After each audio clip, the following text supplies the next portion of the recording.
অবিভক্ত ঢাকার সাবেক মেয়র ও বিএনপির সাবেক ভাইস চেয়ারম্যান সাদেক হোসেন খোকার বড় ছেলে ইশরাক হোসেন ২০২০ সালে অনুষ্ঠিত ঢাকা দক্ষিণ সিটি কর্পোরেশন নির্বাচনে মেয়র পদে বিএনপির প্রার্থী হয়ে প্রথম আলোচনায় আসেন এই তরুণ নেতা। এরপর থেকে বিএনপির বিভিন্ন আন্দোলন সমাবেশে তার জোরালো বক্তৃতা এবং বিপুল পরিমাণ কর্মী সমর্থক তাকে অন্যদের থেকে আলাদা করে তোলে।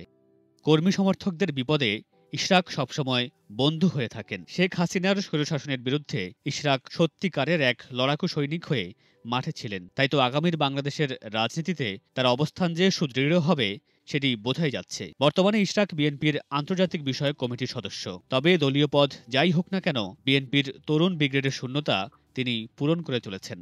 সম্প্রতি এই তরুণ নেতা উদারতা ও মহানুভবতার পরিচয় দিলেন। নিজের উপর হামলার প্রতিশোধ না নিয়ে উল্টো হামলাকারীকে ক্ষমা করে দিয়েছেন। সেই সঙ্গে শিক্ষার্থীদের অনুরোধে নিজের করা মামলার এজাহারভুক্ত আসামিকে আটকের পর ছেড়ে দেওয়ার ব্যবস্থা করেছেন তিনি।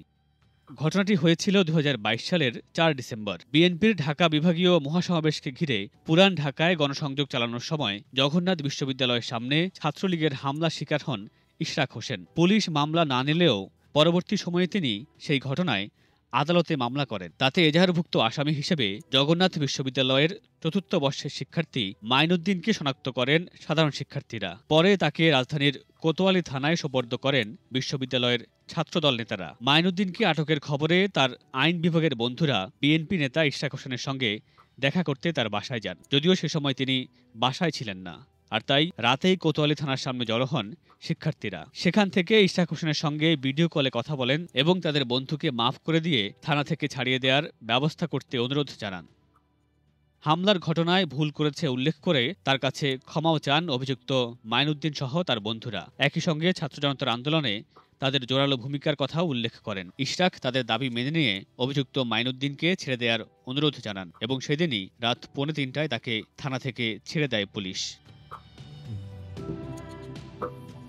১৯৮৭ সালের ৫ এপ্রিল জন্মগ্রহণ করেন ইশরাক। রাজধানী ঢাকায় তার বেড়ে ওঠা। স্কলাস্টিকা স্কুল থেকে ও লেভেল এবং এ লেভেল শেষ করে ইউনিভার্সিটি অব হার্টফোর্ডশায়ারে যান। সেখানে মেকানিক্যাল ইঞ্জিনিয়ারিংয়ে আন্ডার গ্র্যাজুয়েশন ও মাস্টার্স শেষ করে বাংলাদেশে ফিরে আসেন। ২০১১ সালে স্নাতকোত্তর শেষ হওয়ার পরে পারিবারিক ব্যবসায় জড়িত হওয়ার জন্য ২০১৫ সালে ঢাকায় প্রত্যাবর্তন করেন। তবে তার আগে অভিজ্ঞতা অর্জনের জন্য কয়েকটি স্থানীয় মোটরগাড়ি সংস্থায় কাজ করেছেন তিনি। অবশ্যই দেশের বাইরে ক্যারিয়ার গড়ে তোলার সুযোগ ছিল তার। ছোটবেলা থেকেই রাজনৈতিক পরিমণ্ডলে বড় হয়েছেন, তাই তার উপলব্ধি যে দেশপ্রেম ছাড়া সুষ্ঠু রাজনীতি সম্ভব নয়। তার বাবা ছিলেন একজন মুক্তিযোদ্ধা, বাংলাদেশের একজন জাতীয় রাজনীতিবিদ, সাবেক মন্ত্রী এবং বাংলাদেশের অবিভক্ত ঢাকা সিটি কর্পোরেশনের সর্বশেষ মেয়র। তিনি বাংলাদেশ জাতীয়তাবাদী দলের সহসভাপতি ছিলেন। অবিভক্ত ঢাকার শহর বিএনপির সভাপতি ছিলেন দীর্ঘদিন। ইশরাক মনে করেন তার বাবা একজন মুক্তিযোদ্ধা, আর এটাই তার সবচেয়ে বড় পরিচয়।